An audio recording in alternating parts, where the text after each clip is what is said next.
o'clock. The meeting's recorded, audio and video. First thing we have on the agenda is, well, actually, I'm going to start. First, we have a new member. Just got appointed Brian Oldfield. He's been in Raynham longer than me, and we remember each other since we've been little kids. And I think he's going to be a good addition to the board. He's filling out the term, Dan Andrade had, and hopefully he'll enjoy it and possibly run next April. I'm Chris Gallagher. I'm the chairman. To my left is Bert Fountain. Right. Chris. Pat Andrade, Brian Oldfield, also members. The way we're going to format the meeting is each item on the agenda, I read correspondence, if any. Then I go to each board member separately if there's any issues. Then I go to the applicant or the proponent for the particular project. Then it goes back to the members of the planning board and myself. And after that, that's when it gets opened up to any public comment. So public comment and representatives of the applicant can only speak when recognized to do so.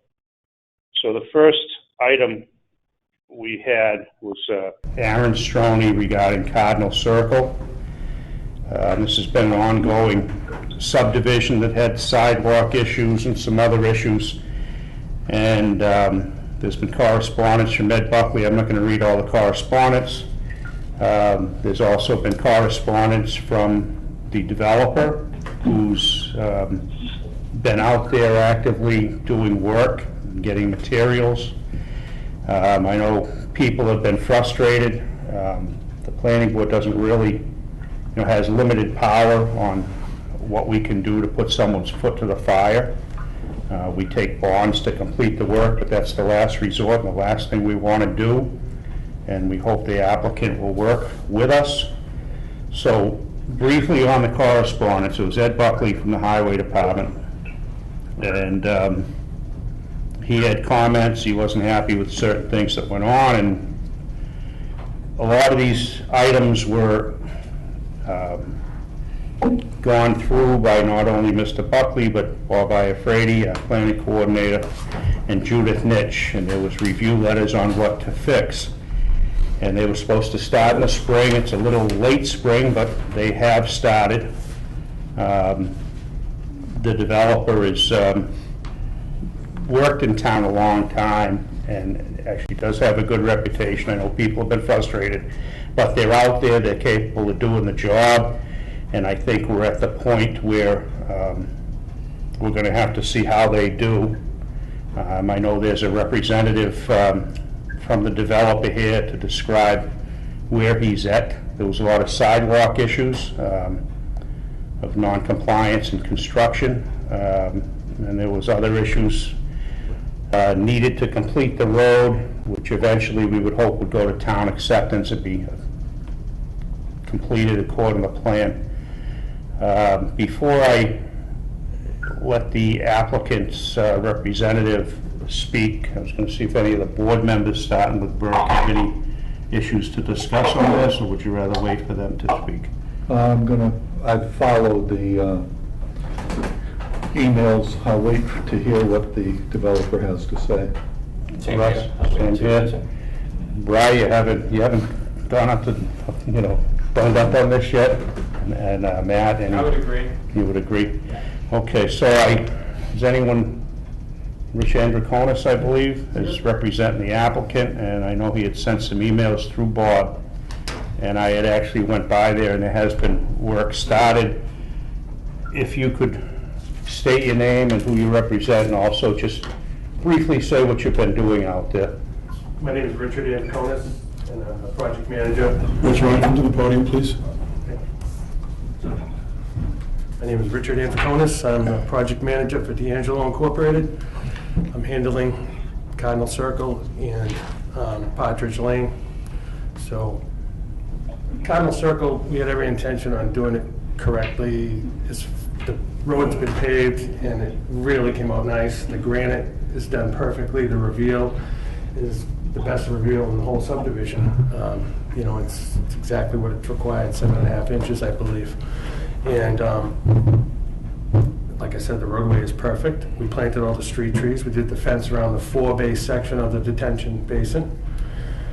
I'm going to clean the bottom of the basin before we go to street acceptance. It doesn't need to be cleaned right now because if I do it now, it's just going to grow weeds again unless I put a herbicide down, which it's not the right thing to do. So I'm going to wait a little bit. And I just mean the weeds that are growing up at the bottom of it. I just redid the one on Partridge only because it was so bad that it needed to be done in order to maintain it correctly. We did mow the basin on both Partridge and on Cardinal Circle today. Not because you're having a meeting, just because that was in the fold to begin with. And I know we're late on the sidewalks. The sidewalks are the main issue. They were done wrong, absolutely 100%, without a doubt. And I totally agree with it. And like I said to my boss, if you're driving into your driveway with a cup of coffee, you're going to spill it all over yourself because it's like a speed bump there, you know? And I had it out with the paver, and I should have been there the day they did it, and it wouldn't have happened. But we had done $600,000 worth of work with these guys, and it came out perfect.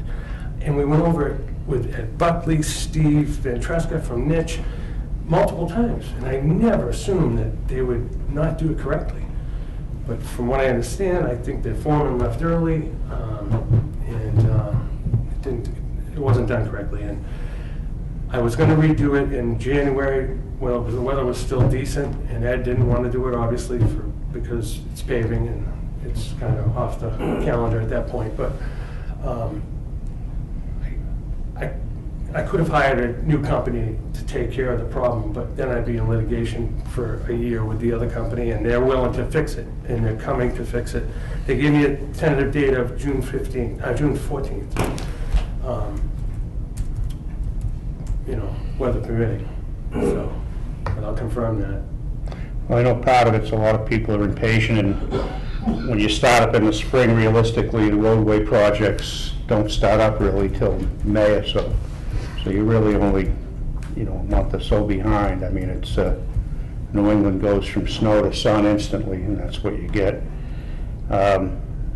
My thoughts are you're out there. We're going to have to see what you do.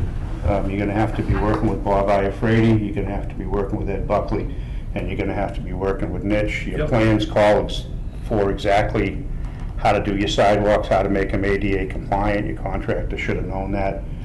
They didn't. They have to guarantee their work, hopefully. So I think you know what to do. As far as Partridge goes, we've got the ball rolling. I've had the first delivery of granite today. There's 2 more trucks coming with the completion of the granite tomorrow. I hired a company, Hyde Paving, out of Taunton to install it, and they're very good at that installation. GB and Sons did the other road, and they did it perfect as well. But Hyde is doing this phase, and once that's done to satisfaction, we'll be ready to pave with the super pavement on the final coat. And, you know, we've already done the center of I saw you come down today.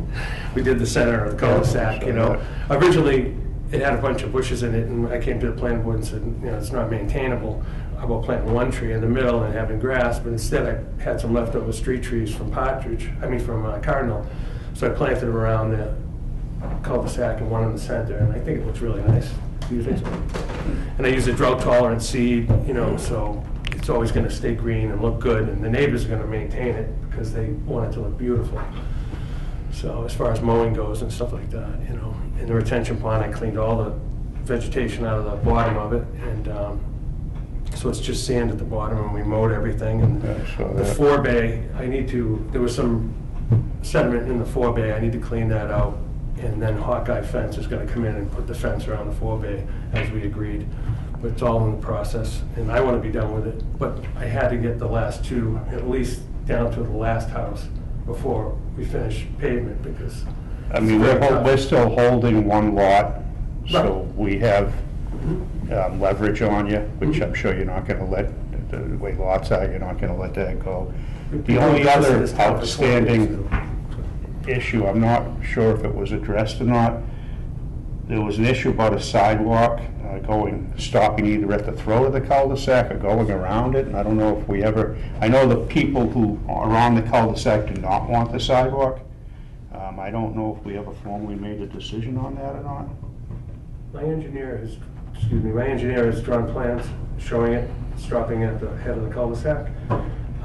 But we're not on the agenda, kind of. I didn't bring that plan with me. I didn't have time to go get it either. He just completed it. So if I can get it on the next meeting. How does that coordinate with your sidewalks in June 4th? Well, no, that's the sidewalks on Cardinal, Okay, that on. not on Partridge. Partridge is a whole new sidewalk, you know. So that can be done prior to construction of sidewalks, okay? We'll have no problem on Partridge because it's all flat. You know, if I thought about it on Cardinal, I would have come to you and said we should have put the sidewalk on the other side, the flat side of Yeah, Cardinal. yeah. No, I mean, it's not uncommon having the driveways an issue, but it's, they gotta be anticipated during construction. But that was the only thing I saw that was outstanding, and otherwise we're just, I think, you're showing that you're out there. It's not a lot of work. I mean, it's not, you know, once you get down there, it's not a lot of work banging out sidewalks in a small subdivision like that. So I guess in my opinion, I just want to see how you go. I want you to get in with that letter so we can make a decision on whether to stop the sidewalk or not before it gets installed. And I guess that's all I have to say. I don't know, Greg, do you have any? My memory is, as far as the sidewalk on the cul-de-sac, that we agreed that we wouldn't require it all the way around the cul-de-sac. Should we make that decision now, do you think? I thought we already made it. Okay, well, let's, just in case, could I have a motion? We need it should Yeah, show we need on to the plan. Okay, so you'll have to bring something Yeah, next in. meeting. I think, you're right, I think we did kind of make the decision, it wasn't followed up with a plan. Homeowners will be happy to hear that. Okay, anyone else, Russ? Well, Brian? I'm interested. My big question is, you've told us everything that's going on, just the replacement of the sidewalk that needs to be replaced. How many feet of sidewalk do you have to do? How many houses? It's quite a bit. Well, Nitch had given us a plan with coordinating with Ed to rip up the whole entire thing and redo it, but I'd like to talk about that with Ed, only because there's more processed gravel and that's under that sidewalk than there is in the whole roadway. I mean, I really went crazy. I prepped it myself, and the only reason it was high at the driveways was because people had to walk on it for a winter, and I couldn't leave it down, so I went up, and then they just paved right over it. That was part of their mistake, but there's a lot of material there. He was suggesting ripping up the whole thing and redoing it. I was just wanting to talk to him about ripping up a large portion of it, 3/4 of it at least, but I don't know that the whole thing needs to be replaced. But, you know, I mean, I think. How many feet is it and how many houses? it affects it, at least eight, 6 or 8 houses. I think eight. Wow. There is a section that's fairly flat, but Yeah. if you have a plan moving forward and you say you're gonna have this done in the next couple of 3 weeks, Yeah. you should already have a plan set aside with Ed Buckley and be on the same page. You can't wait till the day before you do this. I'm like not you gonna did wait until the day before. before. So my suggestion is you reach out to him, and on Monday, you have a game plan with him so that when you do the sidewalks, you both know what to expect, and it's Sure. not the day before. That's the problem you had before, and you ended up having this situation, so. Okay. I mean, from where we sit, we want, you know, a letter from Ed and Nitch saying they're ADA compliant, they built according to plan. How do you get from today to that point? That's on you with coordinating with, you know, Ed and Nitch and Absolutely. Bob. I agree.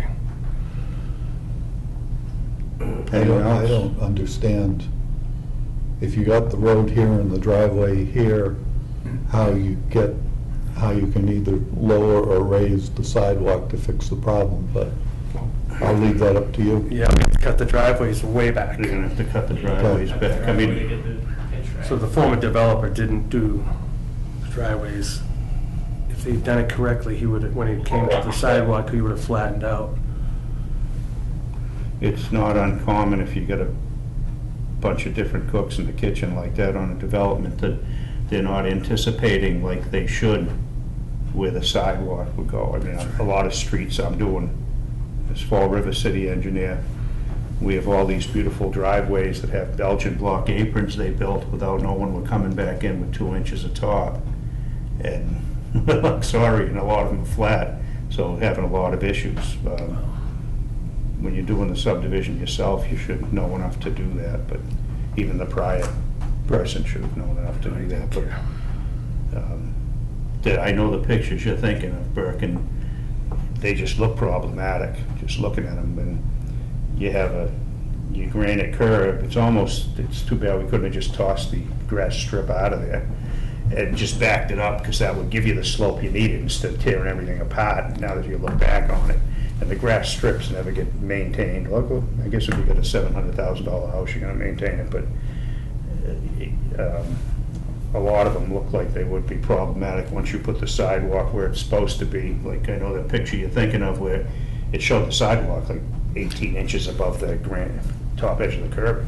Well, you know, when you're paving, let's say you're putting the first row of pavement when you're doing a road, when they're paving that right side first, it looks like it's 4 inches, 5 inches thick, but it's actually not. It's the slope you're seeing. It makes it look greater than it is. Oh, yeah. And that's what you're seeing with the sidewalk. It technically isn't as high as you think. And as you know, from the back edge of that sidewalk, it has to flow to the road. Yeah. So, you know, there's quite a few inches of pitch there, you know, but we just need a blessing. absolutely. Mr. Chairman, just so I can answer the questions to the neighbors when they call me next week, can we get some kind of commitment on time when this is going to happen? Actually, the construction schedule beyond the applicant. I mean, we know what we want, but Well, I'm asking the applicant to give me some time frame so that I can answer questions next week. could you then, Rich, give Bob some form of spreadsheet Absolutely. which has a, deadline of, gravel, sidewalks, paving, all the tasks that need to be done, and do a flow chart on Without a doubt. when they're gonna be done? It's, with Hyde, I had Hyde coming in a week, but he lost 4 guys this week. It's just certain things happen, and, now he's a week behind, so. Yeah, and I mean, compensate for what could be weather, so just Right. be realistic about your flow But this chart. company did say the 14th, so I will put that in an email to you, Bob. Okay, that'd be great, thank you. Yeah. Okay, any other questions from anyone on the board? Is there anyone in the audience that has questions or comments on Cardinal Circle? I do, sir. Hello?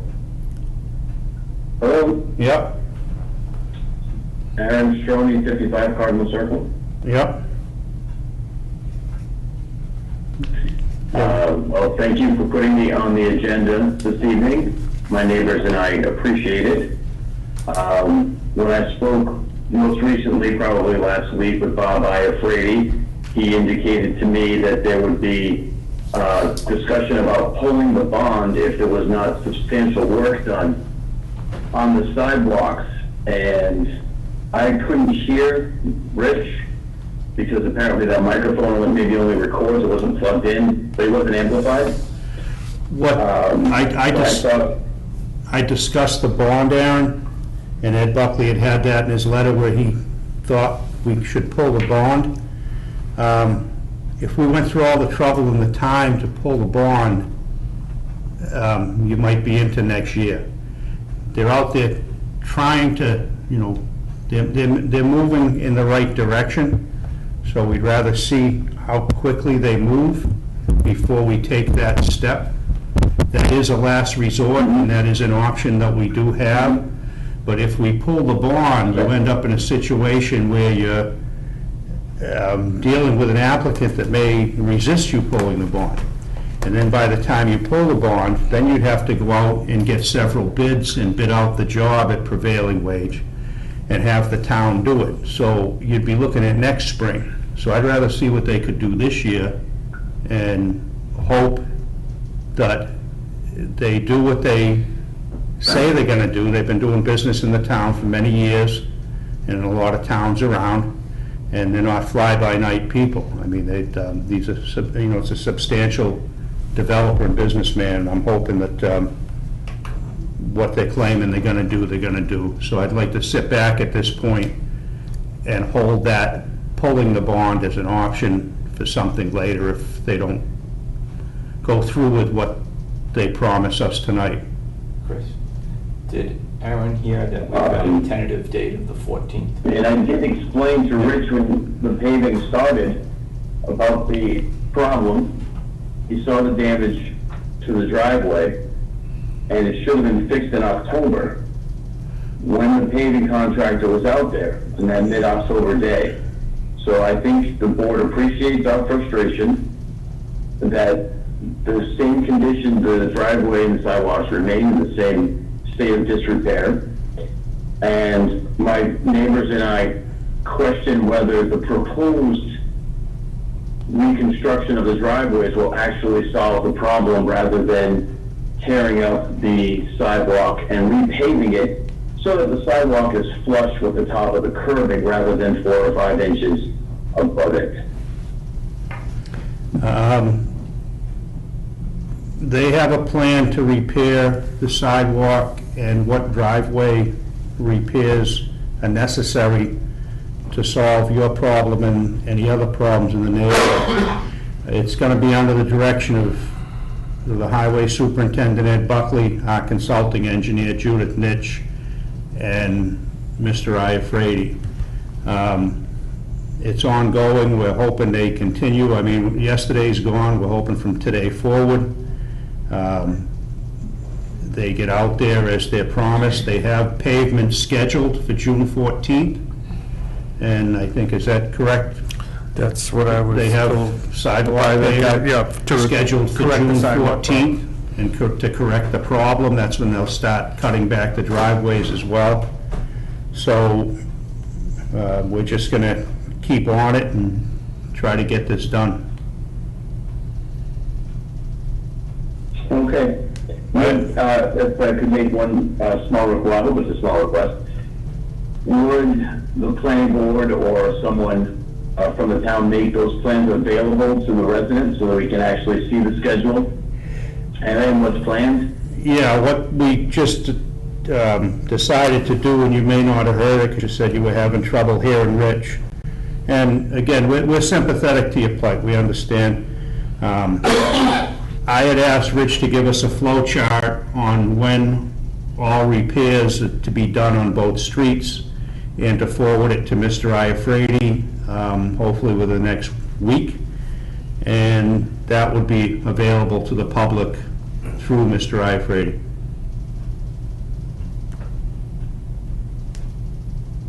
Okay. All right. And that will be filed when? Flow chart date? Within a week. Within a week. So check with Mr. Iafredi at the end of next week. I will check. Could, Thank you. Thanks. but he has to understand the sidewalk has to be higher than the curb. No, it does. Yeah. Okay. No, it's got to be basically per design. Yep, That's it. that's correct. Yep. Anything else? Okay, well, hopefully we'll come back next time and there'll be sidewalks and happy faces. I need it done.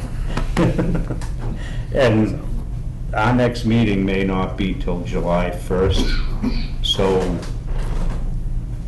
or it may be, it's either going to be then, but I would plan on the 17th of June to have anything in as far as requests for ending the sidewalk at the throat of the cul-de-sac. Okay. Yep. Okay, well, thanks for showing up. Thank you. Thank you. I'm sorry to cause any problems with the town. I mean, I live in the town, I know. Yeah, no, I know, So, I know. thank you very much. Okay, thanks, Rich. Okay, 6:05, right on schedule. Public hearing, Carlton North Subdivision. I believe that's Larry Silver. I don't see him in the room, so he may be remote. But let me... Sorry, excuse me. We were asked to see if we could take Commercial Street out of order. Oh, okay. Because That's right. the applicant has to leave by 6:45. Okay. It's up to the board. I'd make a motion, we take Commercial Street, which is scheduled for 6:15, so we're fine taking it now. Since it's past 6:15, I'd like to make a motion, we take that out of order. Seconded. Seconded for discussion. Any discussion? All in favor? Aye. Okay, Commercial Street and Richmond Street.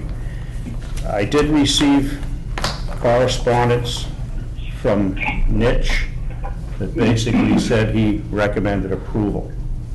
I don't believe there's anything else outstanding. There may be a list of waivers, but outside of that, the niche is emailed today. Basically said he recommended approval and he had no other issues. That's the way I read it. So I'm going to ask any board members if they have any comment prior to the applicant telling us where he's at. Burke? Do we have the written letter from the applicant saying what he will and will not do with the property? So I think we may be a little bit jumping the gun to approve it tonight. You may accept the plan, the final plan, but I think the applicant needs to outline his list of waivers and the conditions that we've spoken about in a final letter to the board, and then he can be put on the agenda for approval at the next meeting. Okay, because that's what I was gutted it initially, that basically Nitch said he had no issues. He'd recommend approval, but there was a subject to certain waivers. Right, so he needs to put his package together for us to review, waivers and conditions, and then we can go to vote on approval for that on the next scheduled meeting. So, plan-wise, there's really nothing to discuss outside of that. Unless the applicant's here with us wanting to discuss any changes he's made. Is the applicant here and are they listening? Hi, Mr. Chairman, Shane Oaks with Centermount Land Development. Good evening. Okay, just before you start, Shane, does anyone else on the board have any thing to add prior to Shane Oates starting? Okay, hearing none. Shane, did you hear everything Mr. Iafredi said? I did, well, yeah, kind of. It was a little trouble hearing, but I did receive a follow-up peer review letter from Stephen this evening. They do still have a few outstanding drainage questions / issues that I need to address with them. There was also a couple of items that I think the board probably needs to discuss at this point. It's kind of pared down to probably half a dozen items. If you don't mind, I can kind of quickly go through them. And the board can discuss the ones that need to be discussed.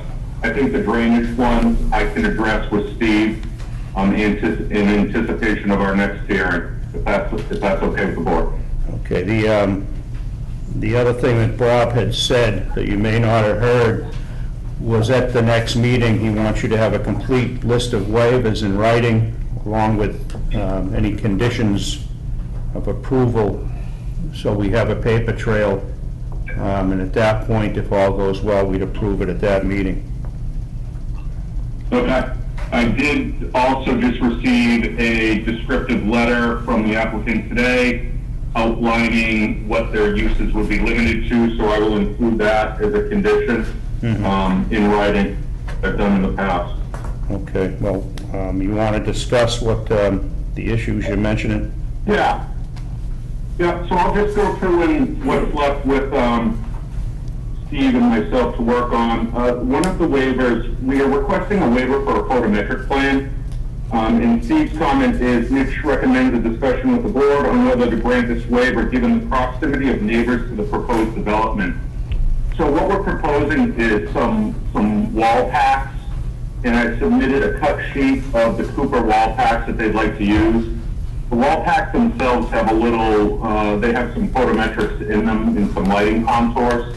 And basically, these lights will go about as far as 35 to 40 feet before they're zero. The nearest residential neighbor right now to the rear face of the building is about 185 feet. So we're fairly confident by the time this even gets close to the beginning of the wetlands on our property that there won't be any lighting pollution onto any abutting properties or even the roadway for that fact. If they go to zero at 45 feet, how far away is the property line? The tree line of the wetlands is about 25 to 30 feet. And then you've got about 150 feet of wetlands till you reach the closest residential property. Okay. There's plenty of buffer there.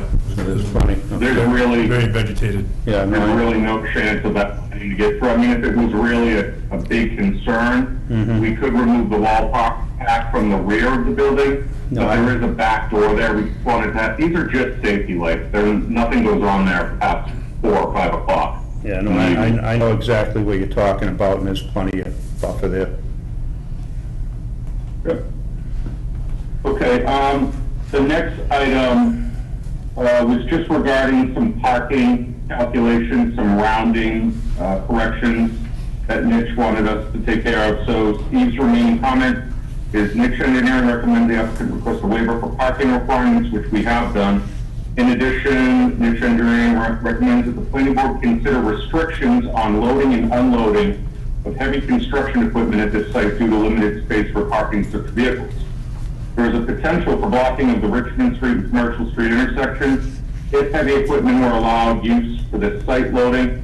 Mitch also recommends that the board consider restricting the placement of construction debris inside the building and on site. And we are absolutely fine with that, and we will include that as part of the written conditions as well for you guys. Okay. And that kind of falls in line with what we discussed at the last hearing, the real use of this building just being a garage. The next one is a drainage. Mitch recommends that the infiltration base have an emergency overflow spillway or provide an overflow at the roof drain that allows stormwater outlet, which we will take care of. Again, 25C is regarding the infiltration system at the front that we will work with Steve on. 25I, just asking for a couple elevation call-outs on the detail, that's pretty easy. 25J, just looking for some clarity. I have some conflicting elevations we'll take care of. The last, there's 2 additional stormwater ones, which I'll work with Steve on. I don't see too much of a problem with them. The last one really with the board is the requirement of 5.6.4 that bollards be placed along the sides of the buildings exposed to vehicular traffic. And we aren't proposing any bollards simply because there's no parking against the face of the building. Yeah. It's just garage doors for obviously storing those vehicles. So we don't have any bollards proposed right now. And Steve's remaining comment was, Mitch Engineering recommends discussing with the board whether a waiver is required. So that was kind of the last thing. I think we only require them when there's parking involved. Well, I think part of the letter could be that the property will not be open to the public. Oh, Okay? yeah. And that could be included in your conditions then? Did you hear what Burke said? Yep. The other, the spillway roof drains, what are you gonna just put Y branches in, a foot or 2 off the ground on the roof drain? Yeah, that's exactly what I was going to do, and then just I'll add it to the detail sheet as well. Okay. I mean, I'm finding that a lot of these people that require the roof infiltration, especially on subdivisions like off King Street, they're infiltrating into ground that doesn't perk. So it looks good, but you have to have the Y branches to Disperse it. it's like you're infiltrating into cement.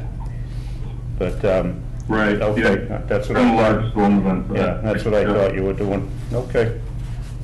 So that was it, so I'm happy to keep plugging along and wrap this up and get some stuff written down for Mr. Iafrate and the board, and I should be able to get that done in a week at the most. Do you want him to pass that by you, Bob, prior to the meeting? Yeah, I'd like to match his list with my list. Okay. I also think because of this location, the parking is so challenging here, based on the operation of this business and their operation on Broadway. They do house lots of large equipment, that there should be some kind of condition where there's no large pieces of equipment parked on the front of that property, because it will spill onto Commercial Street because that parking lot is so tight. Yeah. So I think that's, Steve and I had talked about that, so that needs to be a condition of approval if the board sees fit. Well, I think wonder, we talked. No problem. Okay, I was just gonna ask him if he heard that, so. Yep. no unregistered vehicles? I think, isn't that a town bylaw? Only in residential. And Oh, really? Yeah. no parking overnight outside. The whole purpose of this is for security parking inside, right? It is, yes. Okay. All right, I think I have all that. Okay, so when you do have your list, our next meeting may be the 17th, but may not be till July 1st, as we're going on summer session, but I figure it to have it to Bob, hopefully by the 10th. Okay. I'd like a locust map that's in black and white and shows the abutting properties. Did you hear that, Shane? I didn't. Burke likes a normal locust map that old engineers like me used to do, instead of these guys that do the USGS aerial that, we don't like to look at a million trees and stuff. We like to actually see roads with names on them, so we actually know where we are. So Sure. if you could take that US Mass GIS aerial off the cover sheet and put a normal one on, even if it's hand-drawn, it would be better. So there is a little locust map. I always still sneak on there, the old quads Yeah. on the second sheet in legend. I can blow that up or I can add some labels to it if that helps. It would. Yeah, that would. Yeah, I can do that. So you have your shopping list. Does anyone else on the board have any comments? Is there anyone in the audience, any public comment on Commercial Street? Okay, hearing none, I recommend we continue this meeting to July 1st. June We may 17th. not have a June 17th. Well, should we do June 17th, just? Yeah, why don't we continue it to June 17th then, yeah. June 17th at 6:05.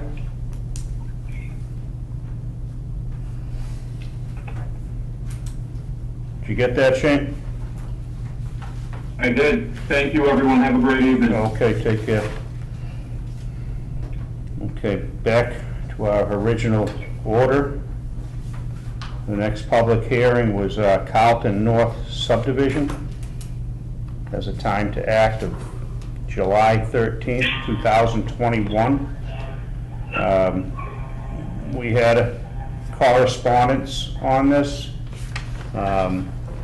Basically, this was 3 lots on Carlton Street. One was basically a frontage lot, and 2 were to be served by a common driveway that was wide and then branched off to 2 driveways. The original plan had a roadway, which was pretty invasive. After going back and forth, this is what we believe was the best design. We had originally comments from Nitch on the initial design. Typically on a subdivision like this with 2 lots, we probably wouldn't even have sent it out to Nitch. But they had sent back an email today with a bunch of recommendations. I don't really feel most of them apply. So this is basically just a simple two-lot development with one frontage lot, the two lots served by a common driveway, and shown, the plans revised, submitted by Silver Engineering, reflect what we all agreed on at the last meeting. There is an extensive list of waivers, as instead of a full-blown roadway, it's a glorified driveway that Mr. Silva had put in writing.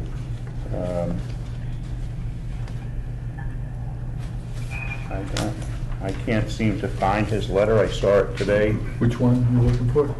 I have it dated May 19th, 2021, and all the waivers are listed on that. I thought I shared it with you today. Yeah, you did. I just trying to find it here. I didn't feel the need to read all those waivers, and just reference in the letter might be easier. So basically, I think the plan should simply be approved as is with those waivers, instead of going through any niche review requiring fire department, all these other people to give letters, when this is a decision I think we could comfortably make as a planning board. But that's the way I feel. I want to see if anyone on the board, how they may feel, starting with Burke.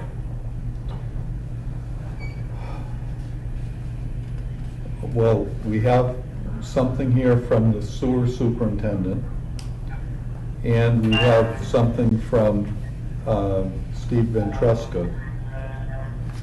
Are we gonna make subject twos on these things, or? I wasn't gonna, because I mean, the sewer, that's the sewer department. That's really not a planning board issue, and they deal with that separately. The sewer letter basically said what they have to do to get their building Get a building permits. permit, you're right. And then the other stuff was, you know, letters from the fire department, all this other stuff, which I don't think are necessary.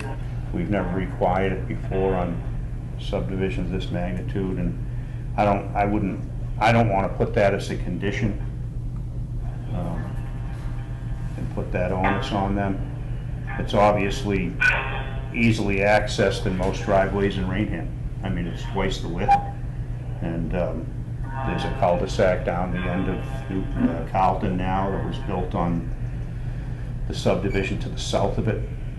And I think we discussed all the access and fire issues at the last meeting. Are we going to require a homeowner's agreement, or we're gonna just, it's up to them to do it? It's up to them Private to driveway. maintain. It's just a shared driveway. Okay. I saw that. I mean, I think Steve's being somewhat thorough when he got some of this at the last minute, or he didn't have time to really look at it because the comments came today, but I think he's just pointing some stuff, potential issues out to us. And I don't feel that most of them are really issues. So you're ready to vote on it? I am. Mr. Chairman, if you're ready to vote on this tonight, I would suggest you condition the shared driveway part, the 18-foot section, to have some kind of gravel shoulders to make sure that none of the drainage from those two driveways impacts Carlton Street, and it's handled off-site. Okay, because the way I think I remember when I looked at that last time, everything pitched away into the rear of the lots, so there really wasn't a drainage issue as far as the contours showed. Everything went the other way. The lots do, but the driveway could be a different situation. So. Okay. I know that the highway we- superintendent's going to have an issue with that, so we should just put it in the minutes or having it as a Okay. condition. And how would you want that worded? That the shared any driveway has no negative impact on drainage on Carlton Street. Okay. And that would be on the tape. Maureen can, well, we'll add that in. So, does anyone else on the board have any issues, comments, discussion on Carlton Street? How are we gonna deal with waivers? The waivers were extensive, and they're on a letter, and I thought that we'd vote based on, as listed on that letter. Word receipt of the letter is a two-page. Mr. Chairman? Excuse me. Chairman, there actually Wait. also are, I'm gonna get to you in a second, Larry, chill. So anyone else on the board? I'm sorry. Okay. Okay, Larry, what are you gonna tell me? The waivers are all on the plan? Yeah, they're all on the front face plate. The other thing is, as an old engineer, you'll see that the Locust is actually of senior size. Okay, in the middle, you can read that. Larry, I was very impressed with the Locust map. I can actually tell where you are in town. Thank you. He said, thanks for sucking up to me, Larry. But, I'm not sure which. On the Locust map, there's a note that specifically says that Carlton North is to remain private unless improvements are made to conform with town of Raynham standards. The street will not be recommended for town acceptance. So I think that anybody looking at it in the future, it's going to be pretty clear what the intent was and the reason for granting the waivers. Well, if you have all the waivers on the plan, could you also, because sometimes paper documents in the planning board envelope don't get looked at, but the plan does, could you also add that no negative drainage impacts onto Carlton Street can occur due to the construction of this driveway system? If you have it in a condition of approval letter, we will actually put the condition of approval letter, all the conditions, into that actual final plan on the Mylar. Okay. So that it will stay with the plan. Okay, and that's part of our standard condition anyway. Yeah. Okay, if you're done, I'm gonna see if there's anyone in the public that has any input. I'm done. Okay, does anyone in the audience have any input or questions regarding Carlton North subdivision? Hearing none, does anyone on the board want to make a motion? No pressure. I just want to know, are we satisfied that the waivers listed on the plan are correct? And that we can accept them and just vote on them all as one? Yes, Mr. Iafredi just confirmed that. Okay.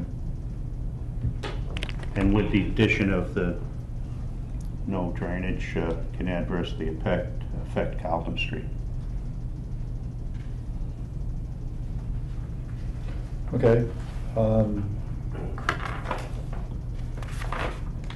I make a motion that we accept that we approve the waivers as requested and as shown on the cover sheet of the definitive subdivision Carlton North plan. Give it a second. Second. All in favor? Aye. Discussion. Okay, unanimous. Another motion. I make a motion that we approve the plan entitled A Definitive Subdivision Carlton North, Assessors Map 17, Lot 62, 73 Raymond Avenue, Raynham, Massachusetts, dated February 23, 2021, and it was revised through May 19, 2021. Any discussion? Hearing none, all in favor? Aye. Aye. Okay, unanimous. Okay. Do we have the condition in there somewhere?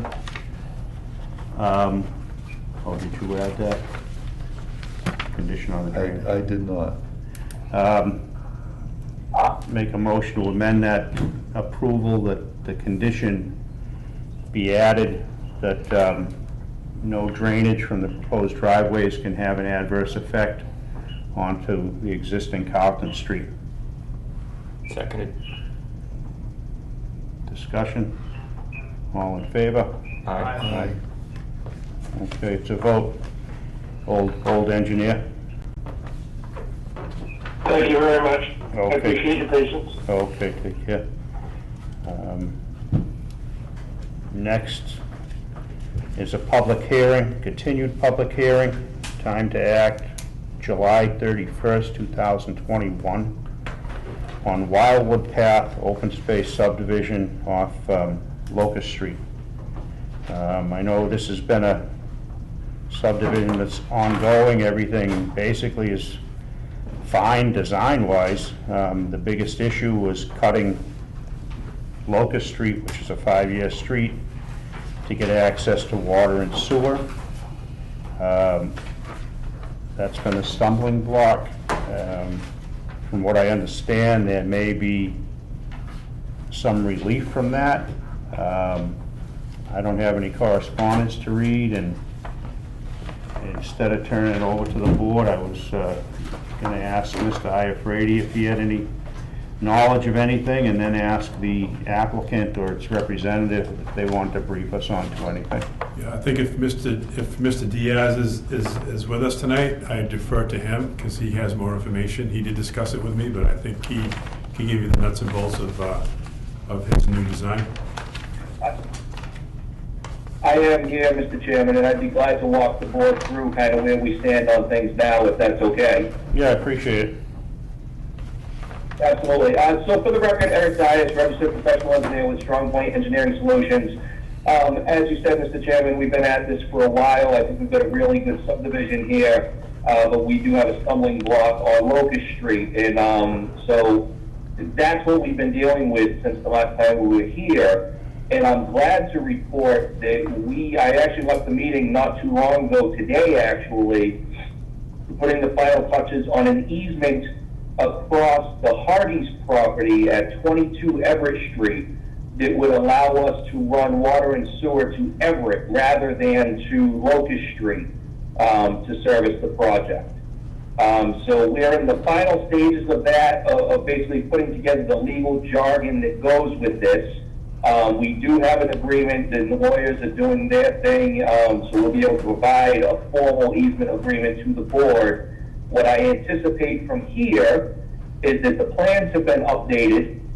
I would anticipate submitting new plans to the board, the department, and their review engineer early next week, say Monday or Tuesday, and hopefully look to come back at the next available meeting and hopefully wrap this up. Okay, what I'd like you to do is, on top of submitting them to us, could you simultaneously, unless you have sketches you could get sooner, to both the water and sewer department, so they're on board to any new design? Absolutely, and I was actually going to include highway department in that just for giggles. Yeah. Time to act. Time to act is July 31st. So we are going on summer schedule, but I'm gonna, if that's all there is, and if none of the board has any more comments, does anyone have any more comments? I guess it's a wait see right now. Yeah, I gotta see a plan before I have any comments. Okay. I guess I'd make a motion to continue this to July 17th. June 17th? I mean, June 17th, thank you, at 6:15. I make that motion. Okay, Burke just made that motion. I hear a second. Seconded. All in favor? Aye. Aye. And just double check, Eric, prior to then, because we may go on to summer session and may or may not have a June 17th meeting. Okay, I can certainly do that. Okay. Mr. Chairman, could you also let Mr. Diaz know that we need his list of waivers? This is a special permit. Yep. So if we can get that to me so that we can review that, have it to you before the next meeting so that we can make the process go a little faster when we do open it up again. Did you hear that, Eric? I believe Ryan Brady said we need a list of waivers, is that correct? Yeah, if you could get a list of waivers compiled prior to the meeting, simultaneous to when you're going to bring these revised plans into the office, run them by Mr. Iafredi so he can run them to us and we can look at them to expedite the process. Okay, is there any other? Not a problem. In fact, I've got it first myself. Any other discussion from the board? Okay, is there anyone in the public that would like to be heard on Wildwood Path Open Space Subdivision? Okay, hearing none. The meeting's been continued to 6:15 on June 17th. Good night. Excellent. Thank you all very much. Okay, the last thing on our agenda is estate lots on Pine Street. I had looked at these. I've got a, is this the one, this is my public notice? Yeah, this was, So I've got to be a public notice here. oh, this is a new public hearing. Okay, I thought it Yep. started last, that's right. This is carried over from last meeting. All right, the Raynham Planning Board will hold a public hearing on Thursday, June 3rd, 2021, 6:15 PM at Raynham Veterans Memorial Town Hall, 558 South Main Street, on application for special permit in accordance with Raynham zoning bylaws, section 6.12-0, submitted by Quill LLC by its attorney Edmund J. Brennan Jr., Esquire, Taunton, Mass., to allow the creation of 2 estate lots on Pine Street, Assessor's Map 10, Lot 12A, Raynham, Mass. One lot to have 81.49 feet of frontage and 9.1 acres, and the other to have 50 feet of frontage and 7 acres, and both served by a well in accordance with variance granted by Board of Appeals, all as shown on the submitted plan. This meeting may be held virtually. A virtual meeting link will be shown on the posted agenda on the Town of Raynham website at least 48 hours in advance of the hearing, or call the Planning Board office 508-824-2745 for further information. Copy of the plan and application may be viewed in full at Raynham Town Hall by appointment. Raynham Planning Board, Chris Gallagher, Chairman. Okay, I didn't find any correspondence in my package for this. Okay, basically, just so everyone knows what this is, the section of Pine Street that's on the Bridgewater-Raynham line. If you were heading down Pine Street from Pleasant Street, it's on the right, maybe past Berry Hill and 4 or 5 lots past this. It was, I believe, a part of the Carlton property that was broken off into a lot of Form A lots. What they're proposing here is they're requesting a special permit for retreat lots, which require 50 feet of frontage and 80,000 square feet. These 2 proposed lots have in excess of 50 feet of frontage, and 80,000 square feet is just under 2 acres. One of the lots has 7 acres, all high and dry land, and the other has 9 acres, and probably about 8 of it is high and dry. They're enormous lots. They comply to all the requirements for retreat lots. So I had looked at the plan previously. I don't have any issues with it. I'm going to turn it over to any board members first, and then if the applicant has anything to say, I will go to him next, and then if there's any people in the room that may be concerned, that anyone in the public. So first ask Burke if he has any issues with it. I have a zoning question. Hopefully you know the answer off the top of your head. This is in a light industrial zone. Can you do a retreat lot in it? Yeah, That was my good only question. question. So the challenge they had here is, because of the lack of water and sewer, they had to build their Form A lots to a larger size, and our retreat lot bylaw also requires water and sewer, so they went to the zoning board of appeals and got a variance on the necessity for water and sewer. But these are classic retreat lots, the way we intended them to be when we wrote the bylaw. The only thing I would say, one adjustment would be that our intention was to have a 100-foot setback and then the standard 45-foot setback. So on lot 2, the intent of our bylaw was to have more separation from the abutting lots in front, so that building square should be pushed back to a 45-foot setback and not a 20-foot setback. And I can work with the applicants before they apply for permits on that. But these two lots are classic retreat lots, the way they were intended to be designed. Well, I mean, in granting a special permit, we can give conditions. So we could give a condition that the minimum 45-foot setback from the rear of the two properties shown as parcel 10-12-4 and parcel 10-12-5. Would that I think that's satisfy it? fine. Are you okay with that? Absolutely. Yeah. We don't really care if you are, we're gonna do it anyway. Who is 323 Pine Street LLC? That is actually when the highway got cut. Yeah. It went both ways. Right. There was pieces on the other side that were people from Pine Street and pieces on this side that were people from Locust. This piece was actually part of the old Kelleher property. And this owner's unknown. That was a piece, I mean, there was owners unknown pieces on that other side. They were on, years ago, there was a man named Jacobs that had two sons, and he like gave all stuff to each son, split half and half.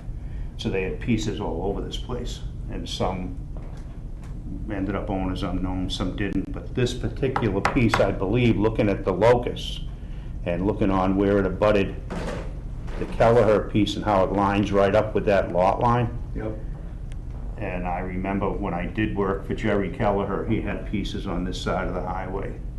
So that's, and enhance those lots. And that would actually probably, whoever has title, which would have been, what was Nick Harris. So I think the title to that might be under Nick Harris's wife. Subdivisions are not allowed in that zone, so they had to stick with the Form A lots. We tossed that around a couple different times, myself and the applicant. Oh, I'm getting that piece. About, yeah, doing an actually a roadway with a subdivision with all this acreage he had back here. Yeah. But they decided to go the route with just two retreat lots. Oh, they'd be awesome lots. They'd be fantastic lots. You could have a nice gentleman's farm back here. And by acquiring that other piece, it could enhance it. But that's, if you were gonna chase the title, that's who I think you would find 323. Possibly, because it looks like it links to the back of, oh no, that links to the back of Bayberry. So that, no, that was Kelleher's piece, that wasn't that title, yeah. That was part of the Bassett Knoll Estates. Well, we rezoned this, it was so that we could have some small businesses, plumbers, electricians, that could park trucks and things in their yard. And it's all very residential. We don't seem to have any of the businesses there. Yeah, there's a couple. I mean, there's Lolly Column, but that was there before we rezoned. That was there Yeah. before, yeah. I mean, these would be ideal for a nice business off the street. Yeah. Okay, well, I guess I'd entertain a motion with the condition that no dwelling unit can be constructed within 45 feet of parcel 10-12-4 and parcel 10-12-5 as shown on this plan. Did you ask about the public? Any input Oh, from no. anyone? Did the applicant have anything to add? Gentlemen, my name is Jay Gormley. I don't have anything to add unless you'd like for me to give a presentation. We're good. I'm a little nervous, but be happy to. But I think we comply with all of the guidelines for this zone. Thank you. Yeah. And I'll answer any questions if asked. No, thanks for coming. Thank you. Is there anyone from the public that has any questions, concerns on retreat lots on parcel 10-12-A Pine Street, Raynham? Hearing none, entertain a motion. Okay. We have a motion for a special permit first, and then a motion to approve the plan.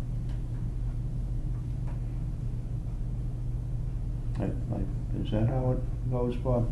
Okay, so, So I make a motion that we approve the special permit as requested by the applicant, subject to the setback being 45 feet rather than 20 feet from lots 10-12-4 and 10-12-5, namely 395 Pine Street and 375 Pine Street respectively. Okay, do we hear a second? Yeah, but I'll second, but I've got a comment on the other side. Okay, Because of- second, any discussion? Yeah, just, do we need to add something similar because of where they drew in the building block on the other lot? The building block, I think they actually did the 100-foot setback before they did the building block. They couldn't really, well, I don't know how, not clear, but like, that building block's within the side setback lines of, It's okay. that's okay? Yeah. Hmm. Okay, that's Yeah, I okay. think the building block only has to be on the lot itself. It can infringe on wetland, it can infringe on Setbacks and stuff, okay. sideline setbacks. It just has to be at least the front, beyond the front yard setback. Any other discussion? Second on the motion, anyone? Russ seconded it. Second. Yeah, I second. Oh, okay. Yeah, discussion.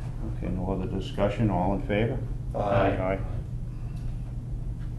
Okay, that's all done. Okay. I make a motion that we approve the plan entitled Estate Lot Special Permit Plan, parcel 10-12-A, Pine Street, Raynham, Massachusetts, prepared for Quail Hollow LLC of Bridgewater, and prepared by ZCE, Zenith Consulting Engineers LLC of Lakeville, dated January 25 to 2020, I guess. Yeah, yeah. I was looking forward to. Yeah. Second, Seconded? all in favor? Aye. Is this for Tony? Please, This Tony's? Tony and I, Yeah. yes. Wow. You got another partner? Okay, well, good luck with it, Jay. You all set? Thank you very much, gentlemen. I Okay. appreciate it. Thanks. Thank you, and we appreciate it. Okay, under correspondence, we have, it says a letter from Paul. Good night, all. Yeah. Thank you. Okay. It's a letter from Paul Cabrina. I know we've had a few letters. I'm not gonna read the whole letter. And I believe he is the house on Locust Street that had setback issues that he was questioning, so I think I'll defer it to Bob, as I believe you've had correspondence with Mr. Cabrina. What's the date of that letter? This letter is March 23rd. I know we discussed this at the last meeting. Steve Ventresca and I addressed that, Yeah. and we actually sent him back a correspondence that I shared with the board. April Okay. 15th. Yep. Yep. Okay, so this has all been addressed then. Okay, invoices, bills, I sent them around. You just missed, I think, on that page. Oh. How many pages? Backing up, is there anything further that's happened? I thought that letter covered it, your letter. We haven't heard anything from Mr. Cabrina since. Okay, Okay. sorry about that. Did Brooke sign? Huh? Did Brooke sign? Isn't that Burke on top, or is Oh. that you? No, I'm down one. I didn't know. Looks like there's only. If it's bills I didn't pay, I didn't sign. Oh, Yeah. he didn't, okay. That's you. Right. Okay. I don't know his initials, but it only looked like 2 cents. Yeah, you can't read either one if I write it. Okay, invoices and bills are going around. Minutes. I make a motion, we waive the reading and approve the minutes of May 6, 2021. Seconded. Okay, I'm gonna leave the summer schedule till last to discuss. Is it old business, new business? I have old business. Okay. 1729 Broadway, substantially completed commercial building, multi-unit building. Steve Ventresca had sent in a bond calculation for a temporary CO of $50,000. Since then, that last meeting, there's been some changes, and some of the items on the list have been completed. So I'm requesting we reduce the bond from $50,290 to $40,000. The applicant is waiting to finish his landscaping. He's waiting for the well to be punched so he can put an irrigation system in. And then there's some striping and some final asphalt work to do. So I believe $40,000 for a temporary CO, and then we'll do a final CO once the project is complete. If I can get a motion and approval from the board. So moved. Second. Seconded. All in favor? Aye. Thank you. I guess I'll keep going, huh? Yep.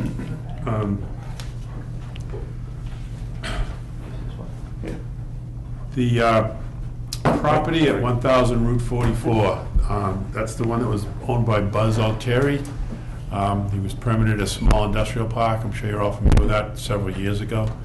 A lot of the infrastructure work was done immediately, and then it sat vacant. Last fall, it was granted a temporary okay to do a Amazon parking facility for a 3-month period. They went in there and they put a lot of process down, and then we ended up with a Amazon parking facility, and they actually left when they said they were going to leave.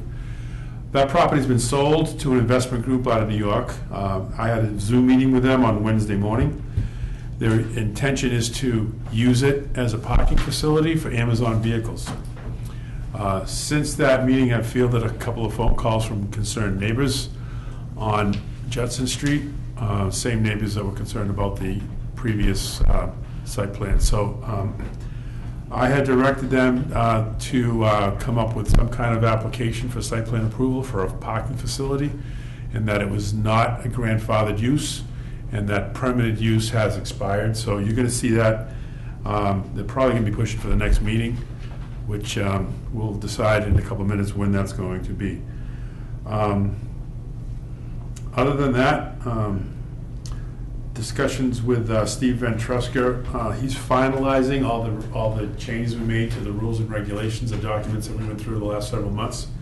As soon as we get those printed, we'll pass them around, and we'll have something new that we can work with. I've been anxious to get it myself. When speaking with him the other day, he says he's a couple more weeks away from having those finalized.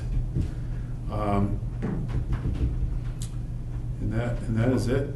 Well, just the Amazon, I had discussed this with Bob once or twice, whether they need to trigger site plan so we could have some teeth, but when you add 4 parking spots or more to our bylaw, that triggers site plan review. So that is what we say would trigger. Not only that though, too, Chris, but change of use. It's a change of use and a totally different design. And the original approval, with all the safeguards that were built into that approval, we need to make sure that they follow some of those safeguards. And then some of the concerns were hours of operation. A lot of debris that was brought onto Route 44 in the mud season. They brought in temporary lighting. There was Lighting is horrible. Yeah, the lighting. Right now we have the ability to make them go through full site plan. And that was what my concern was, and I relayed that to them. And they're very anxious to get their approval, so they're going to expedite their plans to us, and I'll keep you posted as to when I receive them. Mm-hmm. I will do a department head meeting like I usually do, try to solve some of the issues before they get in front of you. That streamlines the process. Are they planning on any paving or anything, or just using what's there? I don't know that yet. But there are some there are some conservation issues. There's going to have to be some kind of pavement, at least near the opening, the throat opening, or the front of that property to, alleviate having mud brought onto Route Well, I 44, mean, it'd be a dust bowl if it didn't. and the dust situation, It sure. just wouldn't hold up to traffic. I mean, they're gonna have a massive amount of traffic every single day. Christmas time at least. I'd be interested to see if Mass Highway has any input on that, because the volume is probably gonna be substantially more than what was proposed. Yeah, I think when that was previously used, there are times when they don't all go all at once, they have schedules. And I'm not sure if they're on a 20-minute rotation, half-hour rotation, but they don't just send everyone to the beginning, to the opening at the same time. Unlike FedEx. Yeah, they're pretty advanced, they know what they're doing, Yeah. you know, so. No, I've watched them. I mean, I go by the Fall River operation every single day. And that place is enormous. They're all subcontractors too, they're not all owned by Amazon, they're all owned by No. individual Right. people, Yeah. They're like What's the- that, The van? Uber vans. on a large scale. So if there's no more old business, I guess that was your update as well. Well, and I'll help Matt out too if he wants. The Serped, Yeah, the next workshop is next week, I believe. we have two scheduled for next week, and that's the last two workshops for the fact gathering phase of the master plan. And we should see some nuts and bolts of what they recommend in the next few weeks. Keep you posted. So, Matt. Okay, plans to be signed, there are none. Any other discussion from, oh, well, actually, we have summer schedule still to discuss, and that would wrap up the meeting. My thoughts on summer schedule, we've typically done once a month. In the future, my thoughts are just to have meetings once a month. And I know, not everyone agrees with that, but I'm looking for years, all the years I've been working Taunton, Fall River, some of these larger cities, they only have planning board meetings once a month, and they take care of everything. The issue, and I know part of it is they tend to approve plans with a bunch of conditions, and they do have an engineer that goes through all those conditions. But once a month, I think, should be plenty of time, but we'd have to put Ventresca's feet to the fire as far as turnover for comments. A lot of times it's not his fault, because these guys are giving him comments like this week, the last few days, and he doesn't have any time to respond. But that's on them equally as it is on our review engineer. But we don't have to make any decision now, really. Decision now would be summer schedule, but I just wanted to put that thought in everyone's head that to go to once a month for a meeting, because I think that's all we need to. The only issue that we may have at times would be Form A plans, because you have, as Brian knows, when a Form A plan is submitted to the clerk, you have 21 days to act. And I knew he'd know that off the top of his head. And so, meeting every 30 days, you'd have that 21-day issue. You can always call special meetings. So if you went once a month, people would, I think, get used to that.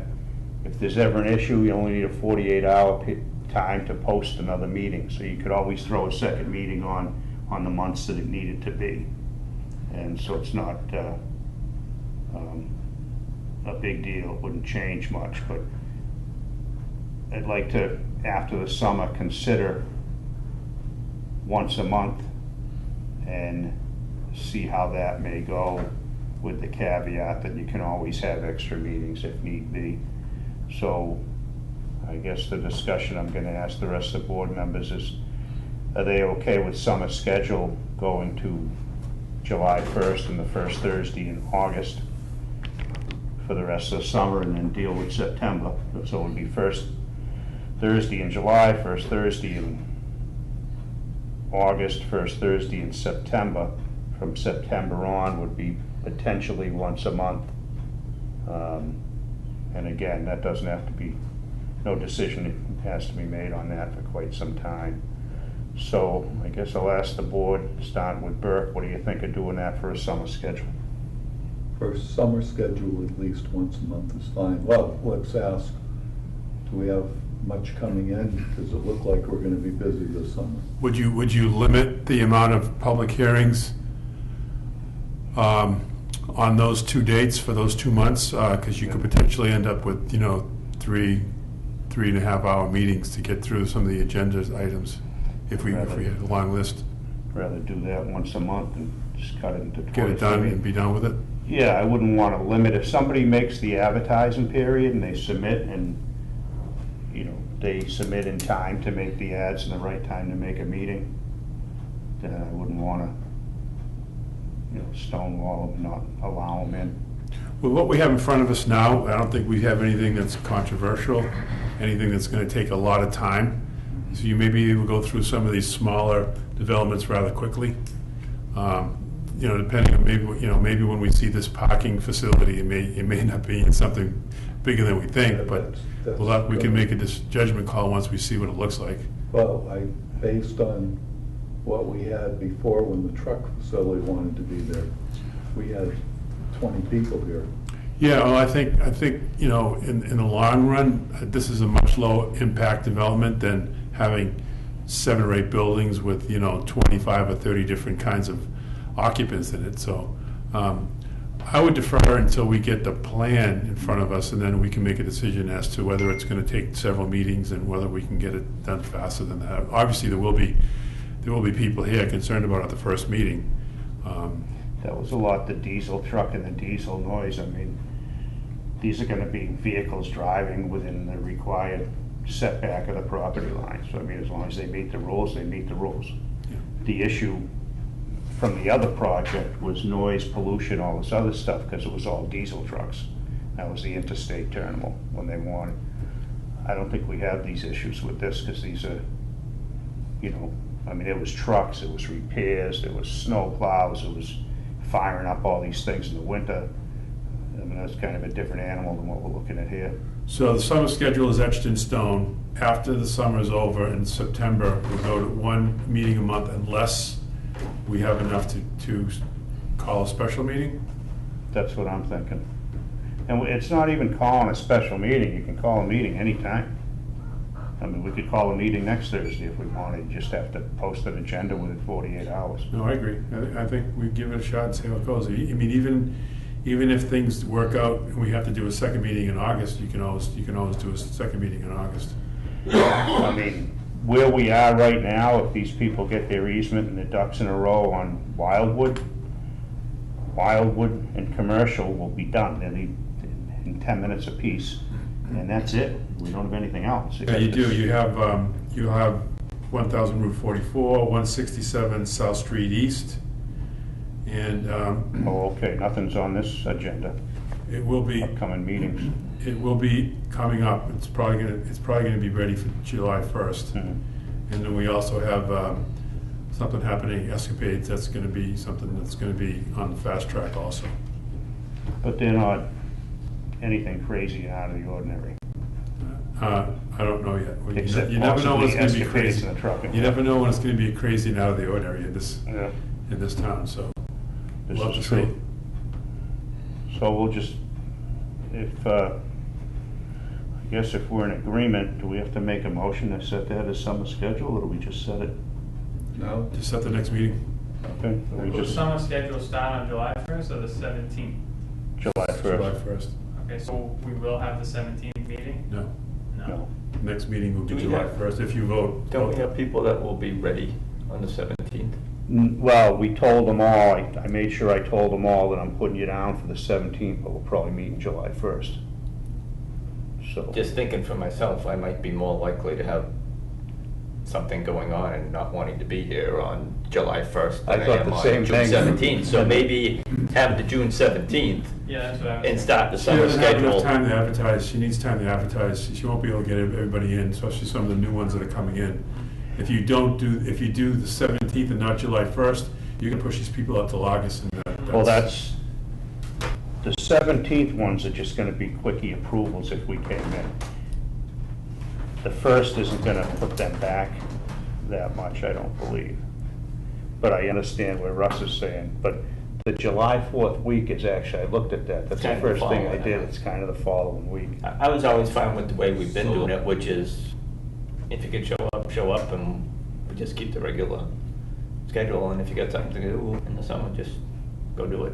If we don't have enough people for a meeting, we don't do it, but it just kept things moving along. If you're gonna go to one meeting a month summer schedule, you all have to commit to be Yeah, here. you gotta commit. You gotta commit. If you can't commit, then it doesn't work. Does anyone have anything that July 1st week, vacations or anything that would be affected? No. I No? don't think Okay. so. And again, the August one, I would say, like you recommended, just do the summer schedule until September. yeah, And then we reevaluate it then, yeah, I mean, summertime and spring is like peak building season. So Yeah. we're gonna rely on us to approve this stuff so they can Yeah. start working. yeah. So, I mean, I would just see how it goes, and then in the, fall, see No, I if it's worth agree. continuing, and, if people complain, maybe we just wouldn't do it the next summer. I mean, it may not be a problem because we have canceled a lot of meetings in the last year Yeah. because people haven't been ready or people wanted to, push off to the next meeting. So, that may not be the case moving forward. No, we but can, it we may- can change it at any time we want. Yeah. And so if we kind of try to commit to the summer, like you're saying, Yeah. that makes sense. Revisit in September, October, or something. Yeah. And I'm looking, I mean, like, a couple cities I've done work in, they have a long meeting, generally. I mean, Taunton, 5 times as much goes on in front of the board than what we have. I mean, we'll have one subdivision, they'll have 5 or 10, but they still do once a month. They do have the luxury of having a full-time engineer in-house, but we have Nitch who's available 24/7 allegedly as well, so. Well, like you said, if it becomes problematic, you can always Yeah, we adjust. can always change it, but everyone okay with that as a summer schedule then? And then we'll deal with it if it's gonna, if it needs to be changed, even in the summer, if it needs to be changed and we need to visit it, we'll revisit it. We're gonna skip the next one and do the July 1st one? Yep. Should all have it tan by then.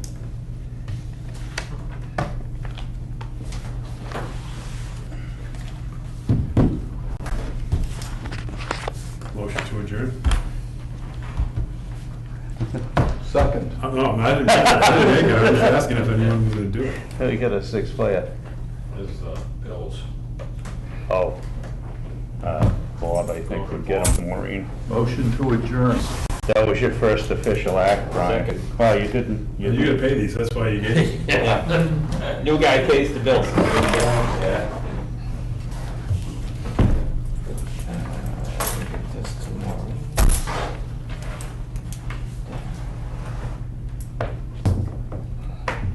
I seconded your adjournment. All in favor? Aye. Aye.